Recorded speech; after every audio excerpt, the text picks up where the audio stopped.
குழந்தைகளே, காலை வணக்கம். தமிழாசிரியர் தெய்வம் 10ஆம் வகுப்பினுடைய உரைநடை இயல் 2 உள்ள கேட்கிறதா என் குரல் என்ற பாடத்தினுடைய தொடர்ச்சியான வகுப்பு இது. 3ஆம் வகுப்பு. முன்பு 2 வகுப்புகளில் 6 சிறுவினாக்களை நாம் பார்த்திருக்கிறோம். அடுத்ததாக மீதம் இருக்கக்கூடிய 4 சிறுவினாக்களை பார்த்தால் இந்த வகுப்பு முடிந்துவிடும். தடப்பதிப்பேன். முந்தைய வகுப்பில் இப்பாரசனுடைய முசிறி துறைமுகத்தில் அவர் நுழைந்த நுழைவினையும் கிபி 1ஆம் நூற்றாண்டில் அவர் காற்றை பயன்படுத்தி வந்த செயல்களையும் நாம் முன்பு பார்த்திருக்கிறோம். ஆகையால் அங்கு இருக்கக்கூடிய மக்கள் அவருடைய நினைவாக இப்பாரஸ் பருவக்காற்று என்று அங்கு வீசக்கூடிய பருவக்காற்றுக்கு பெயர் வைத்தார்கள் என்று நாம் பார்த்திருக்கிறோம் இல்லையா? அடுத்ததாக கரிகால பெருவளத்தானை பெண்பால் புலவர் வெண்ணி குயத்தியார் என்பவர் பாராட்டி இருக்கிறார். அவர் பாராட்டும் பொழுது வழி என்கின்ற வார்த்தையை தென்றல், காற்று, சூறாவளி, மேற்காற்று, பனிக்காற்று, இப்படி காற்றினுடைய வகைகள் நிறைய இருக்கிறது. இதுல வழி என்கின்ற வார்த்தையை பயன்படுத்தி வெண்ணி குயத்தியார் பாடியிருக்கிறார்கள் என்று நாம் பார்த்தோம் இல்லையா? அடுத்த அதனுடைய தொடர்ச்சியாக ஆற்றலாக நான்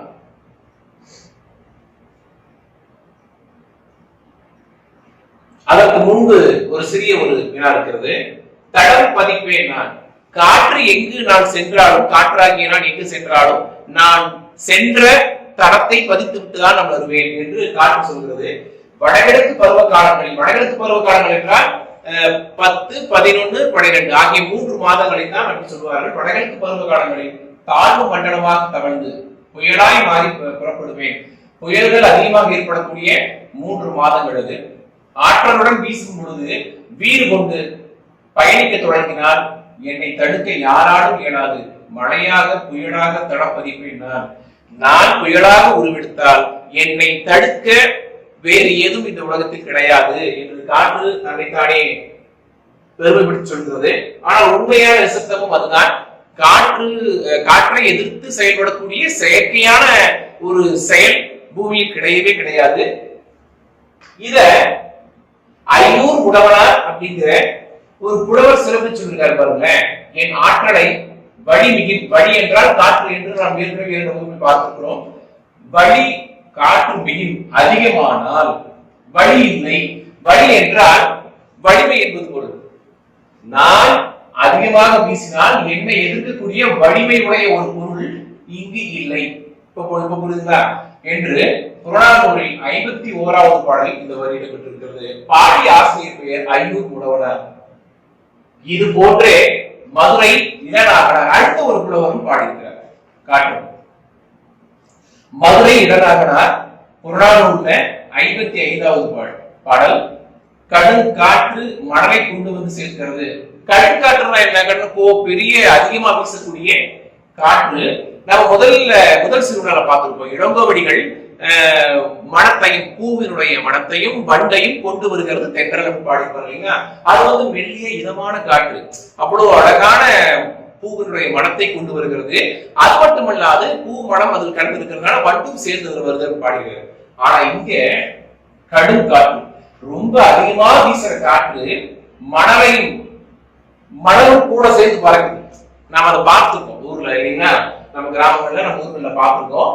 அவ்வளவு அதிகமா காற்று வீசும்போது மண்ணும் அதோட சேர்ந்து கடந்து கொண்டு வந்து சேர்க்கிறது என்று என் வேகத்தை பற்றி குறிப்பிட்டுள்ளார். இருவர் பாடியிருக்கிறார்கள். வழியின் வழியில்லை புறநானூறு பாடல் தான். மதுரை இடநாகனாக பாடியிருக்கிறார்.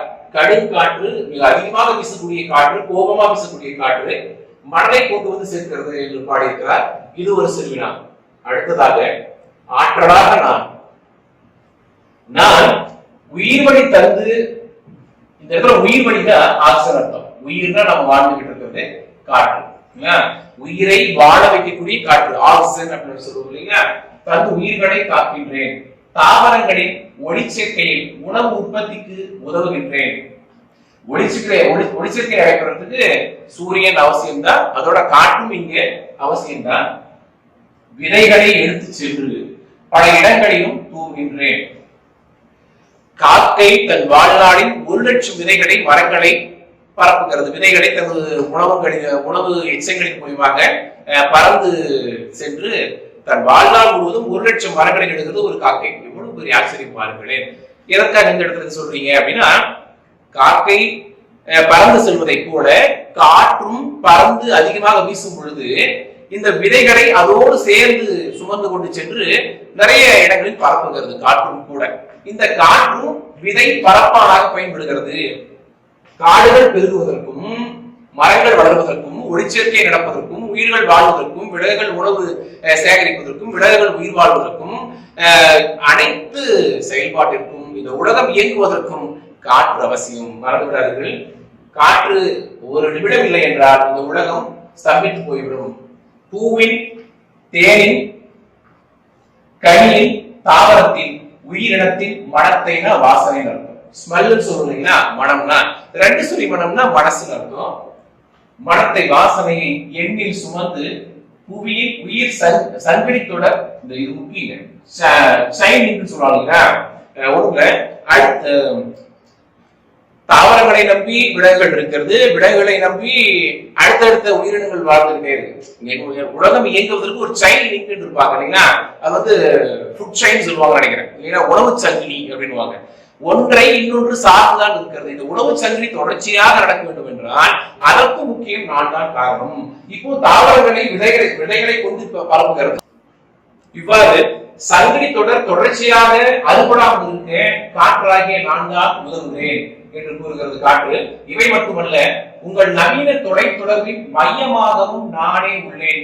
நவீன தொலைத்தொடர்புனா என்னங்க அப்படின்னா, டெக்னாலஜிஸ் நம்ம இப்ப பயன்படுத்திட்டு இருக்கிற செல்போன், அதாவது செல்லிடப்பேசி, இன்டர்நெட், இணையம், இது எல்லாமே எதன் மூலியமாக இயங்கிட்டு இருக்கு அப்படின்னா தொலைத்தொடர்பு. இது எல்லாமே இதான் சொல்றோம், தொலைவில் இருக்கிறவங்க தொடர்பு கொள்ள பயன்படக்கூடிய விஷயம் எல்லாமே. இதற்கு காற்றாகி நான் தான் பயன்படுகிறேன். எவ்வாறு அப்படின்னா 2G 3G அடுத்து நம்ம 4G இருக்கும். என்னங்க அப்படின்னா 4G fourth ஜெனரேஷன் அர்த்தங்க. இல்லைங்களா, அடுத்தது 5Gக்கு அடுத்த தலைமுறைக்கு நம்ம தயாரா அனுமதி கேட்டு உட்கார்ந்துட்டு இருக்கோம் இல்லைங்களா. ஜப்பான்ல 7G 7th ஜெனரேஷன் வரைக்கும் அவங்க போயிருக்காங்க தொலை தொடர்புல. ஆனா இப்போ இங்கதான் இருந்திருக்கோம் 4ல 4வது இருக்கும் இடத்துல இருக்கும். இப்படி தொல்காப்பியர் தான் ஐம்பூதங்களினுடைய வகைகளை வகுத்தவர். அவர் தான் காற்று, ஐம்பூதங்கள்ல காற்று ஒண்ணுன்னு சொல்லியிருக்காரு. தொல்காப்பியம் முதற்கொண்டு இன்று வரை நீங்கள் பயன்படுத்தக்கூடிய அதிநவீன தொழில்நுட்பங்கள் வரையும் காற்றாகிய நான் பயன்பட்டுக் கொண்டிருக்கிறேன் அப்படின்னு சொல்றது காற்று. அடுத்ததான் காற்றுள்ள போதே மின்சாரம் எடுத்துக்கொள். ஆனா இதனுடைய பழைய பழமொழி என்ன அப்படின்னு கேட்டீங்கன்னா, காற்றுள்ள போதே தூற்றிக்கொள். படிக்கின்ற பிள்ளைகளுக்கு சொல்லலாம், சம்பாதிக்க முனைபவர்களுக்கு சொல்லலாம், இந்த வாய்ப்பை சரியா பயன்படுத்திக்கப்பா அப்படிங்கிற ஒரு அழகான ஒரு பழமொழி இது. ஆனா இன்னைக்கு கொஞ்சம் மாத்திட்டாங்க. காற்றுள்ள போதே மின்சாரம் எடுத்துக்கொள், அதாவது விண்வெளி. காற்று அதிகமா சுத்தும் பொழுது நீங்க என்ன பண்ணுங்க, விண்வெளி அதாவது காற்றாலைகளை பயன்படுத்தி அதிகமான மின்சாரங்களை எடுத்துக்கோங்க அப்படின்ட்டு புதுமொழிக்கும் நான் முத்தாகிறேன். இன்றைய காலகட்டத்துக்கு ஏற்ப என்ன பயன்படுத்திக்கிட்டீங்க. புதுப்பிக்கக்கூடிய ஆற்றல் வளமான, புதுப்பிக்கக்கூடிய அப்படின்னு என்ன அப்படின்னா ஒரு விஷயம் சொல்லிருக்கேன் கேளுங்க. நிலக்கரியை கொண்டு போய் நெய்வேலியில அதிகமான நிலக்கரியை பயன்படுத்தி மின்சாரம் எடுக்கிறாங்க, நமக்கு தெரியும் இல்லைங்களா. அந்த இடத்துல பாத்தீங்கன்னா நிலக்கரியை எரிச்சு முடிச்சதுக்கு அப்புறமா அதுல இருந்து மின்சாரங்களை சேகரிச்சு அதை எல்லா இடத்துக்கும் கொண்டு போய் சேர்த்துறாங்க. சரி, அது எரிந்து முடிஞ்ச சாம்பல் இருக்கு பாத்தீங்களா, அதை திரும்ப ஏதாச்சும் நம்ம ரீசொல்யூஷன், அதாவது மறுசுழற்சி செய்ய முடியுமா அப்படின்னா கிடையாது, முடியாது. அதுல திரும்ப நம்ம மின்சாரம் எடுக்க முடியுமா அப்படின்னா முடியாது. ஆனா காற்றை யோசிச்சு பாருங்களேன், காற்றுல இருந்து எப்ப வேணாலும் புதுப்பிச்சுட்டே இருக்கும். அது திரும்ப திரும்ப திரும்ப திரும்ப அது நமக்கு மின்சாரத்தை கொடுத்துக்கிட்டே இருக்கும். புதுப்பிக்கக்கூடிய ஆற்றல் வளமான எண்ணெய் நான் எப்பவுமே உங்களுக்கு புதுசு புதுசா கொடுத்துக்கிட்டே இருக்கேன். நீங்க என்னதான் என்ன அசுத்தம் செஞ்சாலும் நான் உங்களுக்கு திரும்ப திரும்ப நன்மை செய்து கொண்டே இருக்கிறேன். பயன்படுத்தி மின் ஆற்றலை உருவாக்கும் போது நிலக்கரியினுடைய தேவை குறைந்து கனிம வளங்கள் பாதுகாக்க காரணமாகிறேன். பூமிக்கு அடியில பல ஆயிரம் வருஷத்துக்கு முன்னாடி புதைந்து போன மரக்கட்டைகளும் அந்த மர சம்பந்தப்பட்ட தாவர சம்பந்தப்பட்ட பொருட்களும் தான் நிலக்கரியா உருமாறி இருக்கு அப்படின்னு நம்ம படிச்சிருக்கோம் இல்லைங்களா. இது அடியில இருந்து பூமியிலிருந்து எடுக்கும்போது என்ன ஆயிடுது, பூமியினுடைய வளம் குறைந்து போயிடுது. அது மட்டும் இல்லாம அதை எரிக்கும் பொழுது புகையா மேல போய் காற்றையும் சேதப்படுத்துது. இவ்வளவு பிரச்சனை இருக்கு. ஆனா நீங்க காற்றாலையை பயன்படுத்தும் பொழுது இந்த நிலக்கரியினுடைய தேவை குறைஞ்சு போய் கனிம வளங்கள், பூமி கிடைக்கிற கனிம வளங்கள் அப்படியே பாதுகாக்கப்படுகிறது அப்படின்னு சொல்றாங்க. அதுக்கடுத்துதான் உலக காற்றாலை மின் உற்பத்திங்கிறது முக்கியமான பாத்துங்க. உலக காற்றாலை உற்பத்தியில் இந்தியா 5ஆம் இடத்துல இருக்கு. இந்தியா உலகத்திலே உலக அளவுல இந்தியா 5ஆம் இடம் இல்லையா? இந்திய அளவுல தமிழ்நாடு எத்தனை இடத்துல இருக்கு அப்படின்னா முதலிடத்துல இருக்கு. எனக்கு பெருமையா இருக்கு. பரவாயில்ல, நீங்க தமிழ்நாட்டுல குறிப்பா அதிகமா என்னை பயன்படுத்தி முன்னேற்றம் எடுத்துட்டு இருக்கீங்க, ரொம்ப பெருமையா இருக்கு. உலக அளவுல இந்தியா 5ஆம் இடத்துல இருக்கு. ஆனா இவ்வளவு பெருமைகள் இருந்தாலும் கூட எனக்கு மிகப்பெரிய வருத்தம் இங்க இருந்துட்டே இருக்கு. ஏன் அப்படின்னா, உலகிலேயே அதிக அளவு மாசுபடுத்தும் நாடுகளில் 2ஆம் இடம் இந்தியாவுக்கு என்பதை அறியும் போது எனக்கு அதிகமான துறை ஏற்படுது. உலகிலேயே 5ஆம் இடத்துல இருக்கு காற்றாலை உற்பத்தியில, தமிழ்நாடு அந்த முதலிடத்துல இருக்கு. இவ்வளவு சிறப்புகள் இருந்தாலும் கூட மாசுபடுத்தக்கூடிய நாடுகளில் நீங்க 2ஆம் இடத்துல இருக்கீங்க, அப்புறம் எவ்வளவு காற்றாலை வச்சது மட்டும் என்ன பிரயோஜனம் அப்படின்னு கேட்கிற மாதிரி இருக்கு. இன்னொரு ஒரு வருத்தப்படக்கூடிய விஷயம் சொல்ற கேளுங்க, நம்மளுடைய தலைநகரம் டெல்லி இல்லைங்களா? இந்தியாவில்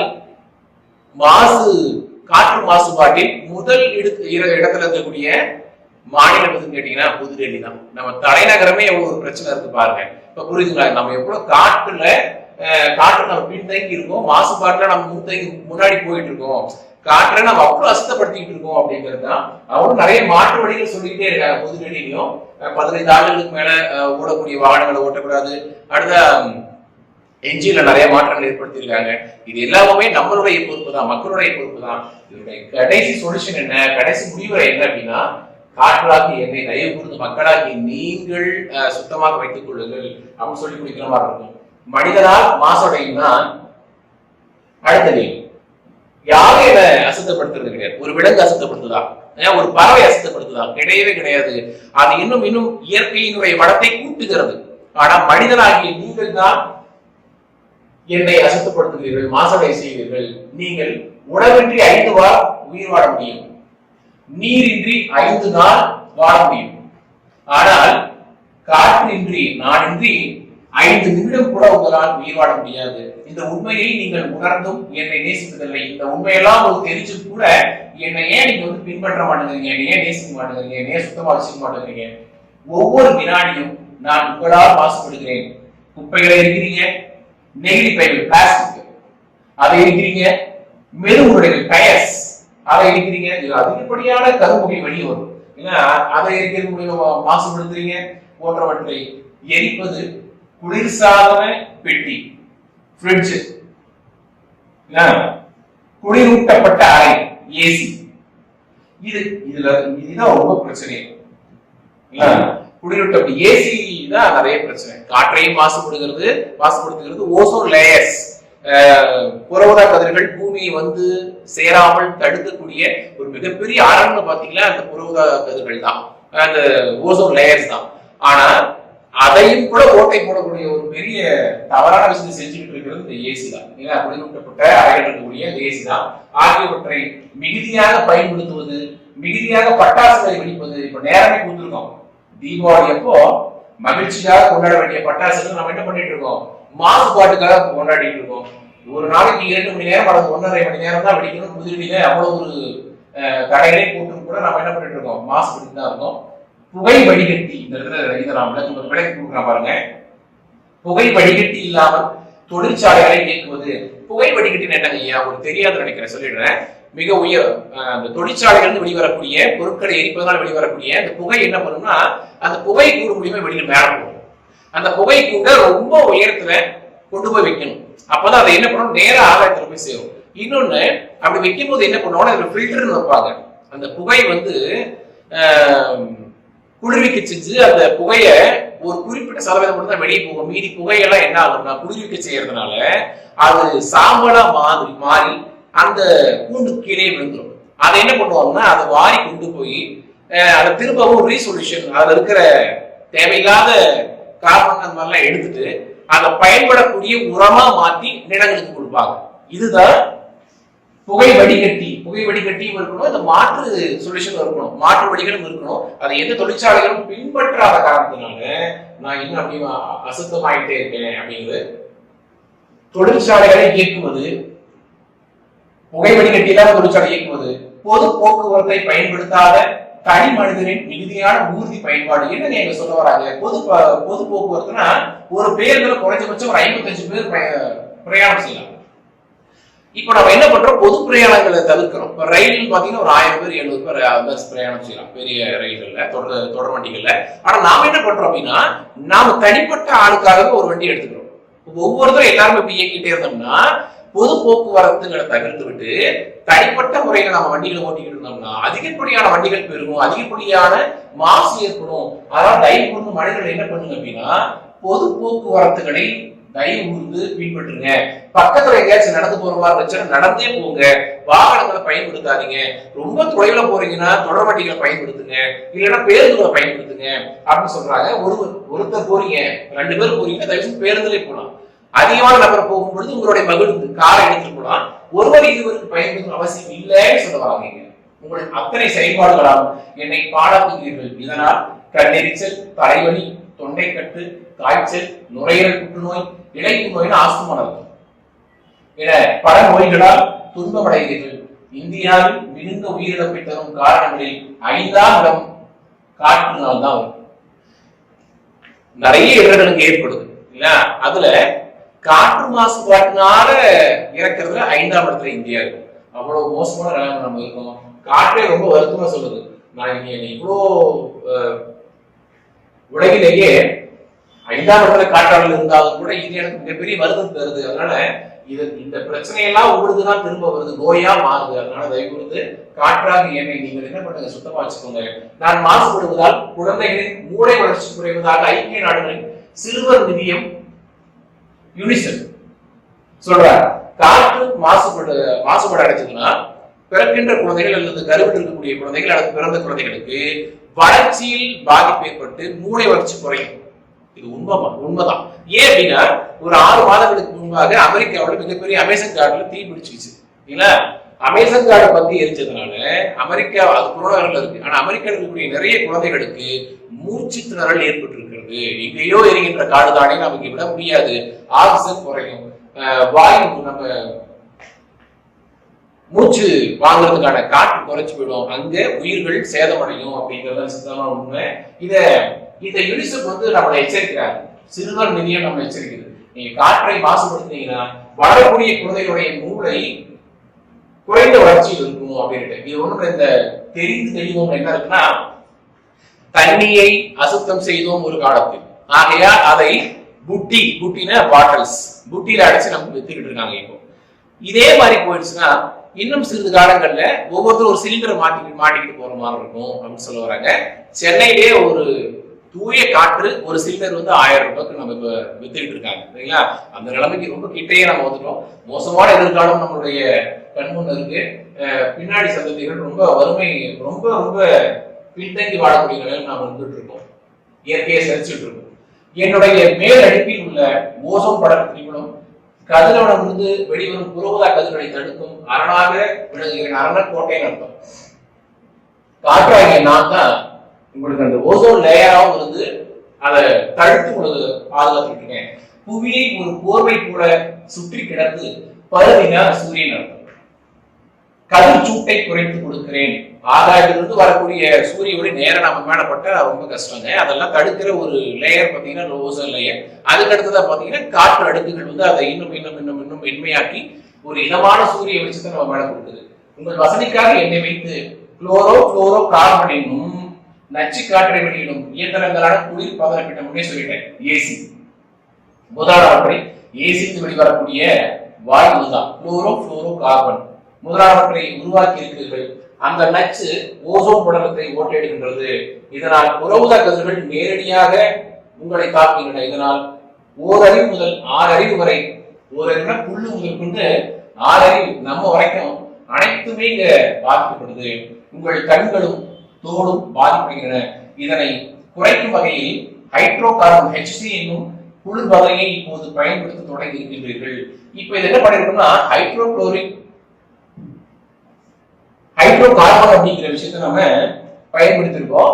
அது வாகனங்களையும் பின்பற்றக்கூடிய பொறுப்பு நம்மளுடைய அதனுடைய வேகத்தை குறைக்கிறதுக்காக உங்கள் நடவடிக்கைகளால் எனக்குள் கடந்துவிடும் கந்தக di oxide, nitrogen di oxide ஆகியவை மழை பெய்யும் போது நீரில் கரைந்து விடுவதால் அமில மழை ஆசிட் ரெயின் நீங்க படிச்சிருப்பீங்க இல்லைங்களா. என்ன ஆயிடுச்சுன்னா இங்க இருந்து தொழிற்சாலையிலிருந்து வெளிவரக்கூடிய புகை ஒரு குறிப்பிட்ட புகை மண்டலம், புகைக்கூறு ரொம்ப உயரமா இல்லாத தொழிற்சாலைகள்ல அந்த ஒரு அடுக்கிலேயே அந்த வாயுக்கள் வந்து அப்படி படர்ந்து இருக்கும். அது என்ன ஆயிடுதுன்னா மேகத்தோட கடந்து திரும்ப மழையை நம்ம வழியே பொழிய ஆரம்பிக்குது.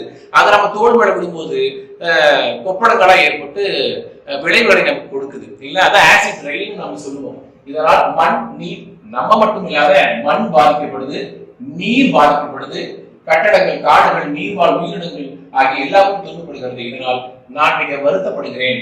உங்கள் விழிப்புணர்வாலும் காற்றை தூய்மையாக்கும் உங்கள் நடவடிக்கைகளால் மட்டுமே நான் வருங்காலம் இருக்க இயலும். மரம் தரும் வரம் தான்.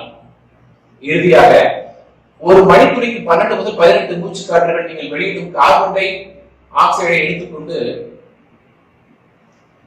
மரம் சொல்லுது. நீங்க ஒரு நிமிஷத்துக்கு 12 முதல் 18 முறை வரும் கார்பன் டை ஆக்சைடை வெளியிடுறீங்க. அதை நான் எடுத்துக்கிட்டு ஒரு சுத்த நுரையீரலுக்கு தேவையான உயிர் வழியாக ஆக்சிஜனா நான் திரும்ப கொடுக்கிறேன். மரங்களை வளருங்கள், தயவு கூர்ந்து மேம்பட்ட குப்பை மேலாண்மையை மேற்கொள்ளுங்கள். குப்பைகளை இயற்கையான எரியக்கூடிய குப்பைகள், செயற்கையான பிளாஸ்டிக் குப்பைகளை தனித்தனியா பயன்படுத்துங்க. தனித்தனியா குப்பை தொட்டிகளை போடுங்க. பொது போக்குவரத்துக்கு தயவு கூர்ந்து பயன்படுத்துங்க. இது எல்லாத்தையுமே பயன்படுத்துனீங்க அப்படின்னா நீங்கள் என்னை வாழ வைக்கலாம். நான் வாழ்ந்தால் நான் உங்களை வாழ வைப்பேன். அது மட்டுமல்லாது நீங்கள் ஒவ்வொரு ஆண்டும் ஜூன் 15 உலக காற்று நாளாக கொண்டாடி வருகிறீர்கள். ஜூன் 15 வெறும் காற்றை கொண்டாடுவதில் மட்டும் பெருமை அல்ல, அதை பின்பற்றுவதிலும் தான் அந்த இடத்துல சிறப்பு இருக்கு அப்படின்னு சொல்லி முடிக்கிறாங்க. இறுதியா பாத்துக்கங்க, என்னன்னா ஒரு அரசாங்கத்தினுடைய பொறுப்பு இது அப்படின்னு கிடையாது. வாகனங்களை அளவோடு பயன்படுத்துவது, பட்டாசுகளை குறைவாக பிடிப்பது, வீட்டின் அருகில் டயர்களை, அதாவது மெதுவுருளை டயர்களை எரிக்காமல் இருப்பது, இந்த மாதிரியான செயல்பாடுகளை நீங்கள் குறைத்துக் கொண்டாலே, ஏசியை அதாவது குளிரூட்டிகளை குறைவாக பயன்படுத்துவது, இவ்வாறு நீங்கள் செய்தீர்கள் என்றாலே போதும் இந்த சமுதாயம் சிறப்பாக அமையும். தயவு கூர்ந்து உங்களது நண்பர்கள், தோழிகளினுடைய பிறந்த நாளுக்கு ஒரு மரக்கன்றுகளை கொடுங்கள். மரங்களை வளர்ப்பதில் நேசிப்போடு இருங்கள். இவ்வாறு இருந்தீர்கள் என்றால் எதிர்காலம் சிறக்கும். நாம் நல்ல சமுதாயத்தை அடுத்த தலைமுறைக்கு விட்டு செல்வோம். இறுதியாக தெரியுமா, குளோரோ கார்பன் ஏசிலிருந்து வெளியில வர்றது சொன்னோம் இல்லைங்களா? குளிரூட்டியில இருந்து குளோரோ கார்பன் ஒரு மூலக்கூறு, அதுல வெளிவரக்கூடிய ஒரு மூலக்கூறு 1,00,000 ஓசோன் மூலக்கூறுகளை சேர்த்து விடுகிறது. அப்படின்னா பாத்துக்கோங்க, மேல இருக்கக்கூடிய கதிர்வீச்சு தடுக்கக்கூடிய ஒரு லேயரா இருக்கக்கூடிய ஓசோன் படலத்தை பாதிக்கக்கூடிய மிகப்பெரிய ஒரு பிரச்சனையா இருக்கிறது இந்த குளிரூட்டிகள் தான். அதனால தயவு கூர்ந்து என்ன பண்ணுங்க, இல்லங்களில் அளவோடு பயன்படுத்துங்கள். அறிவுரை கூறுங்கள் பெற்றோர்களுக்கு, பிறருக்கு அறிவுரை கூறுங்கள். குளிரூட்டிகளை அளவோடு பயன்படுத்துங்கள் என்று. அடுத்ததாக தேவகோட்டை வாமூர்த்தி அவர்கள் காற்றை பற்றின ஒரு சிறிய அழகான ஒரு கவிதை கொடுத்திருக்கிறார். அதோடு பாட முடிகிறது. தமிழுடைய சிறப்பு. தாய்லாந்து மன்னரின் முடிசூட்டு விழாவில் திருவெம்பாவை, திருப்பாவை பாடல்களை தாய்மொழியில் எழுதி வைத்து பாடுகின்றனர். நம்முடைய திருவெண்பாவையும் திருப்பாவையும் தாய்லாந்து மன்னர்கள் அவங்க முடிசூட்டி கொள்ளும் பொழுது அழகா பாடி அவங்க முடிசூட்டி கொள்கிறாங்க அப்படின்ட்டு நம்மளுடைய தமிழ் சிறப்பை சொல்றதா பாட்டுக்கு சம்பந்தம் இல்லாததான். தமிழுடைய ஒவ்வொரு உரைநடைகளிலும் இந்த மாதிரி ஒரு வரிகள் இல்லை. எதற்காக தமிழுடைய சிறப்புகள் அங்க சொல்லப்பட்டிருக்கும், அதற்காக தான் இந்த பகுதி. எனவே மாணவ செல்வங்களாகி நீங்கள் தயவு கூர்ந்து காற்றை நேசியுங்கள். உங்களால் காற்றிற்கு மாசுபடாத அளவுக்கு வாழ்க்கையை வாழ கற்றுக்கொள்ளுங்கள். நன்றி, மகிழ்ச்சி. தமிழாசிரியர் தெய்வமணி நடத்திய பாடங்களை தயவு கூர்ந்து திரும்ப மீண்டும் ஒருமுறை நன்றாக தெளிவாக படிக்கவும், சிறுவினாவை எழுதும் பொழுது ஏதேனும் 2 வரிகளை கட்டமிட்டு காட்டவும். அப்பொழுதுதான் உங்களுக்கு முழு மதிப்பெண் வழங்குவார்கள். நன்றி.